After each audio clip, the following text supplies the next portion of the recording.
ਅਸੀਂ ਪਾਕਿਸਤਾਨ ਇਸ ਤਰ੍ਹਾਂ ਪਹੁੰਚੇ ਵੀ ਕੋਲਿਆਂ ਵਾਲੀ ਸਾਵਾਂ 5-7 ਪਿੰਡ ਇਕੱਠੇ ਹੋ ਤੇ ਐਡਾ ਲੰਮਾ ਕਾਫਲਾ ਬਣ ਗਿਆ। ਪੀਰ ਸਾਹਬਲਾ ने बना दिता तो उन्हें कहा चलो। 13 अगस्त 1947 ये ऑल इंडिया रेडियो लाहौर है। आप हमारे अगले ऐलान का इंतजार कीजिए।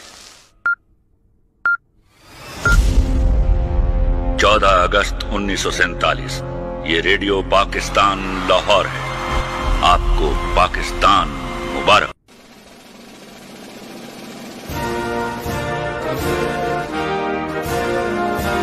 नाज़रीन, वाइस ऑफ पंजाब दे नाल पंजाबी विरसा प्रोग्राम दे विच मैं हाफिज़ खालिद ते रमज़ानुल मुबारक दा महीना चल रहा वा ते अज असी पंजाबी विरसा प्रोग्राम दे विच पंजाब दे ज़िले पाकपतन दी तहसील आरिफवाला दे एक ऐसे बुजुर्ग नाल तुहाडी मुलाकात करवावांगे जिहड़े पाकिस्तान ते इंडिया दी पार्टीशन तो पहलां जिहड़ा ना जी इंडिया च पैदा होए तो जो पाकिस्तान आए है उदों इन्हां दी उम्र तकरीबन 3 साल सी ते अज ये माशाअल्लाह सारे रोज़े भी रख रहे हैं और अपना ही जिहड़ा ना जी इबादत नूं वो किवें गुजार रहे हैं, अपनी ज़िंदगी किवें गुजार रहे हैं। इस वास्ते तुहानूं असीं जानकारी लैण वास्ते कुछ इन्हां कोलों मालूमात लैण वास्ते तुहाडी मुलाकात करवावांगे। तो ये बजुर्ग सानूं एक मस्जिद च मिले ने जिहड़ी आरिफवाला दी मशहूर मरूफ मस्जिद जामिया रहमानिया ने दे विच मौजूद ने ते सैरो अफतारी ये आपदी इस मस्जिद च ही करदे ने और रोज़े रखण वास्ते खास तौर पर ये अपना गाँव छड्ड गए तो शहर दे विच आके इस मस्जिद च अपना टाइम गुजारते हैं।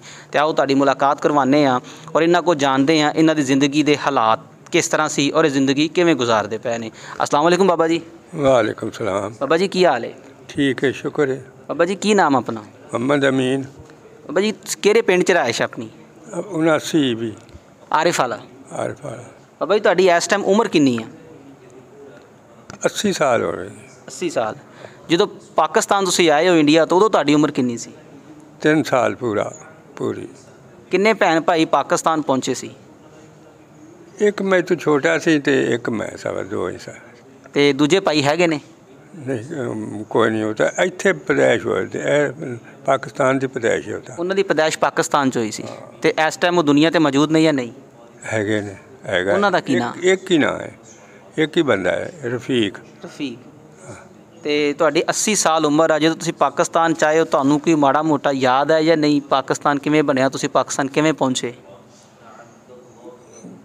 ਅਸੀਂ ਪਾਕਿਸਤਾਨ ਇਸ ਤਰ੍ਹਾਂ ਪਹੁੰਚੇ ਵੀ ਕੋਲਿਆਂ ਵਾਲੀ ਸਾਵਾਂ 5-7 ਪਿੰਡ ਇਕੱਠੇ ਹੋ ਤੇ ਐਡਾ ਲੰਮਾ ਕਾਫਲਾ ਬਣ ਗਿਆ। ਪੀਰ ਸਾਹਬਲਾ ਨੇ ਬਣਾ ਦਿੱਤਾ ਤੇ ਉਹਨੇ ਕਿਹਾ ਚਲੋ।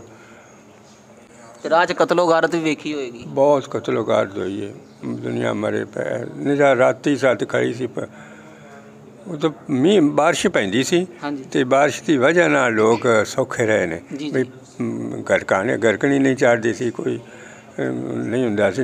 ਬਾਰਿਸ਼ ਨਾ ਹੁੰਦੀ ਤਾਂ ਦੁਨੀਆ ਦਰਿਆ ਹੀ ਮਰ ਜਾਏ ਪਾਣੀ ਤੋਂ। ਉੱਥੋਂ ਹੀ ਤੁਰੇ ਆਉਂਦੇ ਲਾਪਤ ਪਾਣੀ ਦੇ ਮੂੰਹ 'ਚ ਪਾ ਲੈਂਦੇ ਤੇ ਅਗਾਂਹ ਤੁਰੇ ਜਾਂਦੇ ਬਸ। ਬਾਬਾ ਜੀ ਤੁਹਾਡੇ ਕਿੰਨੇ ਭੈਣ ਭਾਈ ਜਿਹੜੇ ਤੁਹਾਡੇ ਰਿਸ਼ਤੇਦਾਰ ਕਿੰਨੇ ਤੁਹਾਡੇ ਨਾਲ ਜਿਹੜੇ ਕਾਫਲੇ ਦੇ ਵਿੱਚ ਪਾਕਿਸਤਾਨ ਪਹੁੰਚ ਗਏ ਸੀ?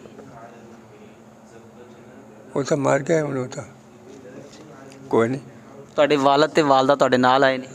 ਲੋਹਾ ਨਾਲ ਮੈਨੂੰ ਚੱਕ ਤੇ ਲਿਆ ਮੇਰਾ ਪਿਓ, ਚੱਕੀ ਆਇਆ ਹੈ ਕਿਉਂਕਿ 3 ਸਾਲ ਦਾ ਮੁੜ ਬਰਾਬਰ ਤਾਂ ਨਹੀਂ ਨਾ ਵੱਜਿਆ ਜਾਂਦਾ। ਉਹ ਤਾਂ ਮਗਰ ਦੁਸ਼ਮਣ ਹੁੰਦੇ ਸਨ ਤੇ ਅੱਗੇ ਵੱਜਣਾ ਹੁੰਦਾ ਸੀ ਤੇ ਉਹ ਮੈਨੂੰ ਚੱਕ ਲੈਂਦਾ ਸੀ। ਇੰਡੀਆ 'ਚ ਕਿਹੜੇ ਪਿੰਡ 'ਚ ਆਬਾਦ ਸੀ? ਇੰਡੀਆ ਵਿੱਚ ਕੋਲਿਆਂ ਵਾਲੀ, ਮੰਡੀ ਮਲੋਟ, ਤਹਿਸੀਲ ਬੰਗਲਾ ਤੇ ਜ਼ਿਲ੍ਹਾ ਫਿਰੋਜ਼ਪੁਰ। ਜ਼ਿਲ੍ਹਾ ਫਿਰੋਜ਼ਪੁਰ। ਕਿਹੜੀ ਬਰਾਦਰੀ ਨਾਲ ਤਲਕ ਹੈ? ਹਾਂਸ ਬਾਗਲਾ। ਹਾਂਸ। ਤੇ ਇੱਥੇ 79 ਦਰਿਏ ਡਿੰਗ 'ਚ ਰਹਿੰਦੇ ਹੋ? ਦਰਿਏ ਡਿੰਗ। ਜਦੋਂ ਤੁਸੀਂ ਪਾਕਿਸਤਾਨ ਪਹੁੰਚੇ ਇੰਡੀਆ ਤੋਂ ਤੇ ਸਿੱਧੇ ਤੁਸੀਂ ਇਸੇ ਪਿੰਡ 'ਚ ਹੀ ਆਬਾਦ ਹੋਏ ਸੀ? ਨਹੀਂ ਜੀ, ਉੱਥੋਂ ਅਸੀਂ ਆਏ ਭੋਲਿਆ, 2 ਦਿਨ ਬੈਠੇ ਤੇ ਭੋਲਿਆ 'ਚੋਂ ਅਗਾਂ ਆ ਗਏ ਤੇ ਮਿੰਜਣਾਬਾਦ ਤੋਂ ਅਗਾਂ ਮਲਕਾਂ ਸੇ ਪਾਕਪਤਨ ਦੇ ਨਾਲ ਉੱਥੇ ਆ ਬੈਠੇ ਮਲਕਾਂ। ਉੱਥੇ 2-4 ਮਹੀਨੇ ਬੈਠੇ ਤੇ ਉੱਥੋਂ ਪਤਾ ਲੱਗਿਆ ਵੀ ਇੱਥੇ ਚੱਕ ਖਾਲੀ ਪਿਆ ਹੈ। ਉਹ ਸਾਰੇ ਹੀ ਬੰਦੇ ਉੱਠ ਖੋਤੇ, ਅਸੀਂ ਵੀ ਨਾਲ ਉੱਠ ਖੋਤੇ। ਇੱਥੇ ਫਿਰ ਆ ਕੇ ਜ਼ਮੀਨਾਂ ਹਕੂਮਤ ਨੇ ਦੇ ਦਿੱਤੀਆਂ। 20 ਕਿੱਲਾ ਪਹਿਲੇ ਦਿੱਤਾ, ਫਿਰ ਲਾਟ ਸ਼ੁਰੂ ਕਰ ਦਿੱਤੀ ਜ਼ਮੀਨਾਂ ਵਾਲਿਆਂ ਨੂੰ। ਵਾਲਾ ਸਾਹਿਬ ਜ਼ਿਮੀਂਦਾਰਾ ਕਰਦੇ ਸੀ? ਜ਼ਿਮੀਂਦਾਰਾ ਕਰਦੇ ਸਨ। ਤੇ ਤੁਹਾਡੀ ਜ਼ਿੰਦਗੀ ਵੀ ਜ਼ਿਮੀਂਦਾਰੇ 'ਚ ਲੰਘੀ? ਜ਼ਿਮੀਂਦਾਰੇ 'ਚ। ਤੁਹਾਡੇ ਕਿੰਨੇ ਬੱਚੇ ਨੇ? 2 ਮੇਰੇ ਬੱਚੇ ਨੇ। ਅੱਛਾ, ਉਹ ਵੀ ਜ਼ਿਮੀਂਦਾਰਾ ਹੀ ਕਰਦੇ ਨੇ? ਜ਼ਿਮੀਂਦਾਰਾ ਹੀ ਕਰਦੇ ਨੇ। ਤੁਸੀਂ 80 ਸਾਲ ਦੀ ਉਮਰ ਆ, ਮਾਸ਼ਾਅੱਲਾ, ਅੱਲਾ ਤੁਹਾਨੂੰ ਜ਼ਿੰਦਗੀ ਦੇਵੇ। ਰੋਜ਼ੇ ਸਾਰੇ ਰੱਖਦੇ ਪਏ ਹੋ? ਰੋਜ਼ੇ ਸਾਰੇ ਤੇ ਤੁਸੀਂ ਰੋਜ਼ੇ ਰੱਖਣ ਵਾਸਤੇ ਇਸ ਮਸਜਿਦ 'ਚ ਹਰ ਸਾਲ ਆਉਂਦੇ ਹੋ? ਹਰ ਸਾਲ ਹੀ ਆਉਂਦੇ ਹਾਂ ਰੋਜ਼ੇ ਰੱਖਣ ਵਾਸਤੇ। ਤੇ ਇਤਕਾਫ ਵੀ ਇੱਥੇ ਕਰਦੇ ਹੋ? ਇਤਕਾਫ ਵੀ ਬਹਿੰਦੇ ਹਾਂ। ਤੇ ਤੁਹਾਨੂੰ ਛੱਡਣ ਵਾਸਤੇ ਲਿਆਉਣ ਵਾਸਤੇ ਕੌਣ ਆਉਂਦਾ? ਉਹ ਮੇਰੇ ਪੋਤਰੇ ਨੇ, ਉਹ ਛੱਡ ਜਾਂਦੇ ਨੇ। ਅੱਛਾ ਜੀ। ਹਾਂ। ਤੇ ਤੁਹਾਡੀ ਬੇਗਮ ਯਾਨੀ ਕਿ ਜਿਹੜੀ ਮਾਂ ਜੀ ਸੀ ਉਹ ਹੈਗੇ ਨੇ ਜਾਂ ਫੌਤ ਹੋ ਗਏ ਨੇ? ਨਹੀਂ, ਉਹ ਸਾਰੇ ਹੀ ਫੌਤ ਹੋ ਗਏ। ਮੇਰੇ ਮਾਂ ਪਿਓ ਵੀ ਫੌਤ ਹੋ ਗਿਆ ਤੇ ਮੇਰੀ ਬੇਗਮ ਸੀ ਜਿਹੜੀ, ਉਹ ਵੀ ਫੌਤ ਹੋ ਗਈ। ਤੀਜਾ ਸਾਲ ਉਹਨੂੰ ਅੱਛਾ ਜੀ ਫੌਤ ਹੋਈ ਨੂੰ। ਤੇ ਤਨਹਾਈ ਤਾਂ ਮਹਿਸੂਸ ਹੁੰਦੀ ਹੋਏਗੀ ਉਹਨਾਂ ਤੋਂ ਬਗੈਰ? ਹਾਂ, ਤੇ ਉਹ ਮਤਲਬ ਇਹ ਮੇਰਾ ਚੋਰ ਨੇ, ਉਹਨਾਂ ਦੀਆਂ ਅੱਗਾਂ ਬੀਵੀਆਂ ਨੇ, ਉਹਨਾਂ ਦੇ ਅੱਗਾਂ ਪੁੱਤਰ ਦੀਆਂ ਨੇ, ਉਹ ਵਿੱਚ ਲਾਲਚ ਲੱਗਿਆ ਰਹਿੰਦਾ। ਤੇ ਕਿੰਨੇ ਸਾਲ ਹੋ ਗਏ ਤੁਹਾਨੂੰ ਇਸ ਮਸਜਿਦ 'ਚ ਆ ਕੇ ਸਹਿਰੀ ਇਫਤਾਰੀ ਕਰਦੇ ਆ? ਇਹ ਜੀ ਅੱਗੇ ਤਾਂ 9 ਸਾਲ ਮੈਂ ਜਿਹੜਾ ਹੋਏਗਾ ਕਾਰੀ ਯਾਹਿਆ ਉਹਦੀ ਮਸਜਿਦ ਵਿੱਚ 9 ਸਾਲ ਗੁਜ਼ਾਰੇ। ਜਾਮਿਆ ਉਲੂਮੁਲ ਹਦੀਸ ਦੀ ਕੀਆ?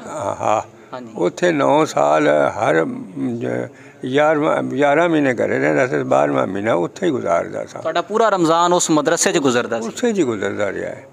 ਤੇ ਫਿਰ ਜਦੋਂ ਉੱਥੋਂ ਇੱਧਰ ਆ ਗਿਆ ਸਨ 14 ਵਿੱਚ। 14 'ਚ ਤੁਸੀਂ ਰਹਿਮਾਨੀਆ ਮਸਜਿਦ 'ਚ ਆ ਗਏ? 14 'ਚ ਰਹਿਮਾਨੀਆ ਮਸਜਿਦ ਵਿੱਚ ਆ ਗਿਆ ਜੀ। ਤੇ 14 ਤੋਂ ਲੈ ਕੇ ਅੱਜ ਤੋੜੀ ਇੱਥੇ ਹੀ ਰਿਹਾ। ਬਸ ਪਿਛਲੇ 11 ਮਹੀਨੇ ਕਰੇ ਤੇ 12ਵਾਂ ਮਹੀਨੇ ਲਾਜ਼ਮਾ ਇੱਥੇ ਹੀ ਗੁਜ਼ਾਰਨਾ ਲਾਜ਼ਮਾ। ਇੱਥੇ ਤੁਹਾਨੂੰ ਸਹਿਰੀ ਇਫਤਾਰੀ ਕੈਸੀ ਮਿਲਦੀ ਹੈ? ਚੰਗੀ ਮਿਲਦੀ ਪਈ ਹੈ। ਇੱਥੋਂ ਦੇ ਜਿਹੜੇ ਲੋਕ ਤੁਹਾਡੇ ਨਾਲ ਤਾਵਨ ਕਰਦੇ ਨੇ? ਹਾਂ, ਬਿਲਕੁਲ ਬਹੁਤ ਪਿਆਰ ਕਰਦੇ ਨੇ ਤੇ ਤਾਵਨ ਕਰਦੇ ਨੇ, ਚੰਗੇ ਲੋਕ ਨੇ। ਆਪਣੀ ਜ਼ਿੰਦਗੀ 'ਚ ਕਿਤੇ ਰੋਜ਼ੇ ਛੱਡੇ ਵੀ ਨੇ ਜਾਂ ਸਾਰੇ ਰੱਖੇ ਨੇ? ਹੁਣ ਤੱਕ ਗਰਮੀ ਵੀ ਆਈ ਜਾਂ ਸਰਦੀ ਦੇ ਵੀ ਰੋਜ਼ੇ ਆਏ ਨੇ? ਨਹੀਂ, ਰੋਜ਼ੇ ਮੈਂ ਰੱਖਦਾ ਹੀ ਰਿਹਾ, ਮੈਂ ਰੋਜ਼ੇ ਨਹੀਂ ਛੱਡੇ। ਸਹੀ। ਹੁਣ ਬਚਪਨ 'ਚ ਤਾਂ ਨਹੀਂ ਰੱਖੀਂਦੇ ਸਨ ਤੇ ਅੱਗੇ ਆ ਤੇ ਜਦੋਂ ਹੋਸ਼ ਸੰਭਾਲੀ ਹੈ ਨਾ ਤੇ ਉਹ ਮੈਂ ਰੋਜ਼ੇ ਨਹੀਂ ਛੱਡੇ। ਰੋਜ਼ੇ ਨਾਲ ਨਮਾਜ਼ ਹਰ ਚੀਜ਼ ਪਾਬੰਦ। ਰਾਤੀ ਤਹੀਅਤ 'ਤੇ ਵੀ ਉੱਠਣਾ, ਰੋਜ਼ੇ ਵੀ ਰੱਖਣੇ, ਸਾਰਾ ਕੁਝ ਕਰਨਾ। ਬਹੁਤ ਸਾਰੇ ਬਜ਼ੁਰਗ ਐਸੇ ਨੇ ਹੁਣ ਵੀ ਜਿਹੜੇ ਤੁਹਾਡੀ ਉਮਰ ਦੇ ਨੇ ਜਾਂ ਤੁਹਾਡੇ ਤੋਂ ਥੋੜ੍ਹੇ ਜਵਾਨ ਨੇ, ਉਹ ਰੋਜ਼ੇ ਨਹੀਂ ਰੱਖਦੇ। ਹਾਲਾਂਕਿ ਰੋਜ਼ਿਆਂ ਵਾਸਤੇ ਅੱਲਾਹ ਰੱਬੁਲ ਇੱਜ਼ਤ ਨੇ ਬੜੀ ਸਖਤੀ ਨਾਲ ਕੁਰਾਨ 'ਚ ਕਿਹਾ ਵਾ, ਨਸਲਮ ਨੇ ਹਦੀਸਾਂ ਫਰਮਾਈਆਂ ਵਾ ਕਿ ਰੋਜ਼ੇ ਆਪਣੀ ਜ਼ਿੰਦਗੀ ਵਾਸਤੇ ਬਹੁਤ ਜ਼ਰੂਰੀ ਨੇ। ਅਗਰ ਸਾਇੰਸ ਦੇਖੀ ਜਾਵੇ ਉਹ ਵੀ ਇਹੀ ਕਹਿੰਦੀ ਹੈ ਕਿ ਤੁਹਾਡੇ ਰੋਜ਼ੇ ਤੁਹਾਡੇ ਜਿਸਮ ਵਾਸਤੇ ਬੜੇ ਹੀ ਚੰਗੇ ਨੇ ਤੇ ਬੜੇ ਬਿਹਤਰ ਨੇ। ਜਿਹੜੇ ਲੋਕ ਤੁਹਾਨੂੰ ਵੇਂਦੇ ਪਏ ਨੇ ਤੁਹਾਡੀ ਉਮਰ ਦੇ ਬਜ਼ੁਰਗ, ਕੁਝ ਜਵਾਨ ਵੀ ਨੇ ਜਿਹੜੇ ਰੋਜ਼ੇ ਨਹੀਂ ਰੱਖਦੇ, ਤੁਸੀਂ ਉਹਨਾਂ ਦੇ ਨਾਮ ਆਪਣਾ ਕੀ ਪੈਗਾਮ ਦਿਓਗੇ? ਉਹਨਾਂ ਨੂੰ ਬਥੇਰੀ ਮੈਂ ਹਦਾਇਤ ਕਰਨਾ ਵੀ ਤੁਸੀਂ ਰੋਜ਼ੇ ਰੱਖੋ, ਸਾਲ ਪਿੱਛੋਂ ਰੋਜ਼ੇ ਆਉਂਦੇ ਨੇ ਸਾਰੇ ਰੱਖੋ, ਕਿ ਤੂੰ ਨਹੀਂ ਰੱਖਦੇ ਜੇ। ਹਾਂਜੀ। ਤੇ 5 ਟਾਈਮ ਨਮਾਜ਼ ਪੜ੍ਹੋ ਤੇ ਕੋਸ਼ਿਸ਼ ਕਰੋ ਰਾਤੀ ਅੱਧੀ ਰਾਤ ਵੀ ਉੱਠਣ ਦੀ। ਮੇਰਾ ਤਾਂ ਇਹੀ ਹਰ ਵਕਤ ਪੈਗਾਮ ਹੈ ਲੋਕਾਂ ਨੂੰ। ਜੀ ਜੀ। ਹੁਣ ਕੋਈ ਮੰਨੇ ਜਾਂ ਨਾ ਮੰਨੇ ਉਹ ਤਾਂ ਮੈਂ ਨਹੀਂ ਕੁਛ ਕਰ ਸਕਦਾ। ਸਹੀ। ਤੇ ਸਾਨੂੰ ਪਤਾ ਲੱਗਾ ਤੁਹਾਡੇ ਕੋਈ ਦਿਮਾਗ 'ਚ ਕੋਈ ਪ੍ਰੋਬਲਮ ਆ, ਕੋਈ ਜ਼ਖਮ ਵੀ ਹੈਗਾ, ਇਹ ਕਿਵੇਂ ਹੋਇਆ? ਇਹ ਜੀ ਮੈਂ ਦੁੱਧ ਦਾ ਕੰਮ ਕਰਦਾ ਹੁੰਦਾ ਸਾਂ ਤੇ ਉਦੋਂ ਸਾਈਕਲ ਹੁੰਦੇ ਸਨ, ਦੌਰ ਸਾਈਕਲਾਂ ਦਾ ਹੀ ਸੀ, ਨਹੀਂ ਮੋਟਰਸਾਈਕਲ ਨਹੀਂ ਸਨ। ਹਾਂਜੀ। ਤੇ ਉਹ ਮੋਟਰਸਾਈਕਲ 'ਤੇ ਮੈਂ ਡਰਮੀਆਂ ਦੁੱਧ ਦੀਆਂ ਬਾਰ 'ਤੇ ਰੱਖ ਲੈਂਦਾ ਤੇ ਇੱਥੇ ਆ ਕੇ ਸ਼ਹਿਰ ਦੇ ਵਿੱਚ ਵੇਚਦਾ। ਅੱਛਾ ਜੀ। ਸਰਦੀਆਂ ਦੇ ਵਿੱਚ ਸਰਦੀ ਲੱਗਦੀ, ਇੱਕ ਲੋਈ ਜੀ ਸੀ ਮੇਰੀ ਬੀਵੀ ਦੀ ਸੀ ਲੋਈ। ਅੱਛਾ ਜੀ। ਤੇ ਉਹ ਗਰਮ ਸੀ ਵਾਹਵਾ ਚੰਗੀ, ਉਹ ਮੈਂ ਉਹ ਸਿਰ 'ਤੇ ਬੰਨ੍ਹ ਲੈਂਦਾ ਤਾਂ ਕਿ ਸਰਦੀ ਨਾ ਲੱਗੇ। ਸਿਰ ਨੂੰ ਸਰਦੀ ਨਾ ਲੱਗੇ, ਸਰਦੀ ਲੱਗੀ ਤੇ ਨਿੱਛੋ ਵੀ ਆਉਣ ਲੱਗ ਪਏ ਤੇ ਚੰਗੀ ਨਹੀਂ ਹੁੰਦੀ। ਹਾਂਜੀ। ਤੇ ਉਹ ਸਿਰ ਢੱਕ ਲੈਂਦਾ। ਉਹ ਇੱਥੇ ਹੀ ਇੱਕ ਦਿਨ ਰੋਬੜਾ ਜਿਹਾ ਬਣਿਆ ਖੜਾ। ਮੈਂ ਕਿਸੇ ਨੂੰ ਵਿਖਾਇਆ ਤੇ ਉਹਨੇ ਮੈਨੂੰ ਆਖਿਆ ਵੀ ਇਹ ਹੈਗੀ ਧਦਰੀ, ਬਈ ਥੁੱਕ ਲਾ ਦੇਵੀਂ ਯਾਰ, ਚਲੀ ਜਾਵੇਗੀ। ਹਾਂਜੀ ਹਾਂਜੀ। ਚਲੋ ਮੈਂ ਠੀਕ ਹੈ। ਉਹ ਮੈਂ ਲਾਈ, ਉਹ ਸਗੋਂ ਜ਼ਿਆਦਾ ਹੋਈ, ਉਹਨਾਂ ਹਟਿਆ, ਵੱਧਦਾ ਨਾ ਉਹ ਸਨ 2002 ਦੇ ਵਿੱਚ ਨਿਕਲਿਆ ਤੇ ਉਵੇਂ ਵੱਧਦਾ ਹੀ ਆਉਂਦਾ ਘਟਿਆ। 20 ਸਾਲ ਹੋ ਗਏ ਇਹਨੂੰ। ਸਨ 2002 ਦੇ ਵਿੱਚ ਨਿਕਲਿਆ। 2022 ਆ ਗਿਆ। 22 ਆ ਗਿਆ, 20 ਸਾਲ। 20 ਸਾਲ ਹੋ ਗਏ। ਹਾਂਜੀ। ਤੇ ਹੁਣ ਡਾਕਟਰ ਦੇ ਬਾਰੇ ਕੀ ਕਹਿੰਦੇ ਨੇ? ਡਾਕਟਰ ਇਹ ਗੱਲ ਆਉਂਦੇ ਨੇ ਵੀ ਅਸੀਂ ਕੀ ਕਰੀਏ, ਇਹ ਕੈਂਸਰ ਹੈ, ਕਦੇ ਕੈਂਸਰ ਵਾਲਾ ਕੋਈ ਬਚਿਆ ਵੇਖਿਆ? ਮੈਂ ਕਿਹਾ ਨਹੀਂ। ਤੇ ਇਹ ਕੈਂਸਰ ਹੈ, ਨਹੀਂ ਜਿਹਨੂੰ ਅੱਲਾ ਬਚਾਵੇ ਉਹਨੂੰ ਕੋਈ ਨਹੀਂ ਮਾਰ ਸਕਦਾ। ਆਖਦੇ ਨੇ ਵੀ ਇਹਨੂੰ ਉੱਤੋਂ ਲਾ ਦੇਈਏ। ਅੱਛਾ। ਸਿਰ ਦੇ ਉੱਤੋਂ ਲਾ, ਸਿਰ ਦੇ ਉੱਤੋਂ ਲਾ ਦੇਈਏ ਸਾਰਾ ਹੀ ਚਮੜਾ ਤੇ ਫਿਰ ਦੁਬਾਰਾ ਆਵੇ। ਮੈਂ ਕਿਹਾ ਡਾਕਟਰ ਸਾਹਿਬ ਇਸ ਉਮਰ ਦੇ ਵਿੱਚ ਦੁਬਾਰਾ ਕੀ ਆਉਣਾ ਸਿਰ ਦੇ ਉੱਤੇ? ਬਿਲਕੁਲ ਸਹੀ ਗੱਲ। 80 ਸਾਲ ਉਮਰ ਆ ਹੁਣ, ਇਦੋਂ ਕੀ ਹੈ ਹੁਣ ਦੁਬਾਰਾ ਇਸ ਤਰ੍ਹਾਂ ਤਾਂ ਕੁਛ ਹੋਣਾ ਨਹੀਂ। ਤੇ ਮੈਂ ਕਿਹਾ ਨਾਲ ਗੱਲ ਇਹ ਵੀ ਹੈਗੀ ਹੈ ਵੀ ਮੈਂ ਤਾਂ ਤਜਰਬਾ ਇਹਦਾ ਕੀਤੀ ਖੜਾ ਕਿ ਕਿਵੇਂ। ਮੈਂ ਕਿਹਾ ਤਜਰਬਾ ਮੈਂ ਇਹ ਕੀਤਾ ਵੀ ਐਂਟੀਬਾਇਓਟਿਕ ਟੀਕੇ ਨੇ 500 ਦੇ 2 ਆਉਂਦੇ ਨੇ, ਉਹ ਟੀਕੇ ਲਵਾਏ ਨੇ 32 33। ਅੱਛਾ, ਉਹਨਾਂ ਟੀਕਿਆਂ ਨਾਲ ਨਿਸ਼ਾਨ ਹੀ ਚੌਂ ਗਿਆ ਇਹਦਾ, ਸੜ ਗਿਆ, ਖਤਮ ਹੋ ਗਿਆ। ਸੜ ਗਿਆ, ਖਤਮ ਹੋ ਗਿਆ, ਨਿਸ਼ਾਨ ਹੀ ਚੌਂ ਗਿਆ ਜੀ। ਜਿਸ ਵੇਲੇ ਉਹ ਟੀਕੇ ਮੁੜ ਬੰਦ ਕਰ ਦਿੱਤੇ ਵੀ ਠੀਕ ਹੈ ਗਰਮ ਹੀ ਨੇ। ਅੱਲਾ ਦਾ ਕਰਮ ਕੀਤਾ, ਟੀਕਿਆਂ ਨੂੰ ਕਿਉਂ ਲਵਾਈਏ। ਉਹ ਟੀਕੇ ਬੰਦ ਕੀਤੇ ਤੇ ਬੰਦ ਕੀਤੇ ਤੋਂ 2 ਮਹੀਨੇ ਬਾਅਦ ਉਸੇ ਤਰ੍ਹਾਂ ਉੱਤੇ ਉਸੇ ਜਗ੍ਹਾ 'ਤੇ ਉਸੇ ਤਰ੍ਹਾਂ ਆ ਗਿਆ, ਬਲਕਿ ਅੱਗੇ ਨਾਲੋਂ ਵੀ ਜ਼ਿਆਦਾ ਹੋ ਗਿਆ, ਜ਼ਿਆਦਾ ਆਇਆ। ਵੀ ਅੱਗੇ 1 ਮੂੰਹ ਸੀ, 3 ਮੂੰਹ ਲੈ ਕੇ ਆਇਆ। ਅੱਛਾ, ਤੇ ਡਾਕਟਰ ਨੇ ਵੈਸੇ ਕਹਿ ਤਾ ਕਿ ਕੈਂਸਰ ਆ। ਹਾਂ, ਤੇ ਡਾਕਟਰ ਨੇ ਮੈਂ ਕਿਹਾ ਵੀ ਤੁਸੀਂ ਆਲੇ ਅਸੀਂ ਆਪਰੇਸ਼ਨ ਕਰੀਏ, ਆਪਰੇਸ਼ਨ ਕੀਤਿਆਂ ਵੀ ਜੇ ਬਚ ਜਾਵੇ ਤਾਂ ਫਿਰ ਵੀ ਇਹਨੇ ਆਉਣਾ, ਜਾਂ ਤੁਸੀਂ ਆਖੋ ਗਰੰਟੀ ਹੈ ਨਹੀਂ। ਪਾਕਪਤ ਵਾਲੇ ਵੱਡੇ ਸਰਜਨ ਨੇ ਆਖਿਆ ਉਹਨਾਂ ਨਹੀਂ ਗਰੰਟੀ ਕੋਈ ਨਹੀਂ ਮੈਂ ਦਿੰਦਾ। ਵੀ ਤੁਹਾਨੂੰ ਇਹਦੀ ਹੁਣ ਤਕਲੀਫ ਕੀ ਮਹਿਸੂਸ ਹੁੰਦੀ ਹੈ? ਤਕਲੀਫ ਡਾਢੀ ਮਹਿਸੂਸ ਹੁੰਦੀ ਹੈ, ਰਹਿੰਦਾ ਵੀ ਹੈ ਤੇ ਰੇਸ਼ਾ ਰੂਸ਼ਾ ਨਿਕਲਦਾ ਵੀ, ਰੇਸ਼ਾ ਵੀ ਨਿਕਲਦਾ ਹੈ। ਕੋਈ ਐਵੇਂ ਕੋਈ 5 ਮਿੰਟ ਜਾਂ 10 ਮਿੰਟ ਉਹ ਗੁਜ਼ਾਰ ਲਵੀਂਦੇ ਨੇ। ਮਾੜਾ ਲੀਰ ਲੂਰ ਫੇਰੀ ਰੱਖੀ ਤੇ ਇਹ ਧੋ ਦਿੱਤੀ ਬਾਅਦ ਦੇ ਵਿੱਚ ਸਾਬਣ ਨਾਲ, ਤੇ ਮੁੜ ਸੁੱਕ ਜਾਂਦਾ ਉਤੋਂ। ਕੋਈ 4 ਪਾਰ ਸੁੱਕਿਆ ਵੀ ਸੁੱਕਿਆ ਰਹਿੰਦਾ ਜੀ। ਤੇ ਮੱਖੀ ਮੁੱਖੀ ਤੋਂ ਤੇ ਕੱਪੜਾ ਰੱਖ ਲੈਣਾ, ਕੱਪੜਾ ਰੱਖਾਂ ਤਾਂ ਕੱਪੜਾ ਨਾਲ ਚਿੰਬੜ ਜਾਂਦਾ, ਨਾਲ ਚਿੰਬੜ ਜਾਂਦਾ। ਬਸ ਇੱਦਾਂ ਹੀ ਕੰਮ ਹੈ। ਤੇ ਕਿਤੇ ਦੁੱਖ ਜਾਵੇ ਤਾਂ ਦਰਦ ਵੀ ਡਾਢਾ ਹੁੰਦਾ। ਹੁਣ ਦਰਦ ਵਾਲੀ ਟਿੱਕੀਆਂ ਵੀ ਲੈਣਾ, ਦਰਦ ਦੀਆਂ ਗੋਲੀਆਂ ਖਾਂਦੇ? ਹਾਂ, ਦਰਦ ਰੋਕਣ ਵਾਸਤੇ ਟਿੱਕੀਆਂ ਹੁੰਦੀਆਂ ਨੇ, ਉਹ ਵੀ ਲੈਣਾ। ਐਲਰਜੀ ਦੀਆਂ ਵੀ ਐਲਰਜੀ ਡਾਢੀ ਹੈ ਵੀ ਉਹ ਖਾਰਸ਼ ਹੋਣ ਲੱਗ ਪੈਣੀ, ਐਲਰਜੀ ਦੀ ਟਿੱਕੀ ਲੈਣਾ। ਇੱਕ ਵੱਡਾ ਕੈਪਸੂਲ ਹੈ 40 ਰੁਪਏ ਦਾ ਆਉਂਦਾ, ਉਹ ਮਤਲਬ ਅੱਧਾ ਸੁਬਾਹ ਅਤੇ ਅੱਧਾ ਸ਼ਾਮ ਲੈ ਜਾਣਾ। ਸਹੀ। ਤੇ ਤੁਸੀਂ ਪੂਰਾ ਮਹੀਨਾ ਇੱਥੇ ਗੁਜ਼ਾਰਦੇ ਹੋ ਮਸਜਿਦ ਦੇ ਵਿੱਚ, ਤੇ ਤੁਹਾਡੇ ਬੱਚੇ ਤੋਤਰੇ ਪੋਤਰੇ ਤੁਹਾਨੂੰ ਮਿਲਣ ਆਉਂਦੇ ਨੇ? ਹਾਂ, ਮਿਲਣ ਆਉਂਦੇ ਨੇ।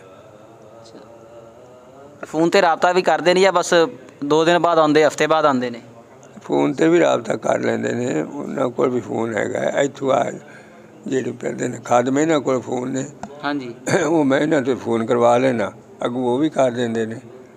ਹੁਣ ਤੁਸੀਂ ਚਾਂਦ ਰਾਤ ਨੂੰ ਵਾਪਸ ਪਿੰਡ ਜਾਓਗੇ? ਹਾਂਜੀ ਜੀ। ਨਾਜ਼ਰੀਨ, ਵਾਇਸ ਆਫ ਪੰਜਾਬ ਉੱਤੇ ਪੰਜਾਬੀ ਵਿਰਸਾ ਪ੍ਰੋਗਰਾਮ ਤੁਸੀਂ ਦੇਖ ਰਹੇ ਹੋ। ਸਾਡੇ ਨਾਲ ਮੌਜੂਦ ਸੀ ਇੱਕ ਬਹੁਤ ਹੀ ਪੁਰਾਣੇ ਬਜ਼ੁਰਗ ਜਿਨ੍ਹਾਂ ਦੀ ਉਮਰ 80 ਸਾਲ ਹੈ।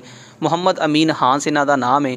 ਆਰਿਫ ਆਲਾ ਦਾ ਕਰੀਬੀ ਗਾਉਂ 79 EB ਦਰਿਆ ਡਿੰਗ ਦੇ ਰਹਿਣ ਵਾਲੇ ਨੇ। ਇਨਸ਼ਾਅੱਲਾ vice of Punjab the team ਬਹੁਤ ਜਲਦ ਤੁਹਾਨੂੰ ਇੱਕ ਪੰਜਾਬ ਦੇ ਨਵੇਂ ਬਜ਼ੁਰਗ ਨਾਲ ਮਿਲਾਵਾਂਗੇ ਔਰ ਉਹਨਾਂ ਦੀ ਹਿਸਟਰੀ ਤੁਹਾਡੇ ਨਾਲ ਸ਼ੇਅਰ ਕਰਾਂਗੇ। ਇਸ ਕਰਕੇ ਜੁੜੇ ਰਹੋ ਵਾਇਸ ਆਫ ਪੰਜਾਬ ਦੇ ਨਾਲ। ਕੈਮਰਾਮੈਨ ਰਿਜ਼ਵਾਨ ਸ਼ਾਹਦ ਦੇ ਨਾਲ Hafiz Khalid, voice of Punjab, district ਪਾਕਪਤਨ।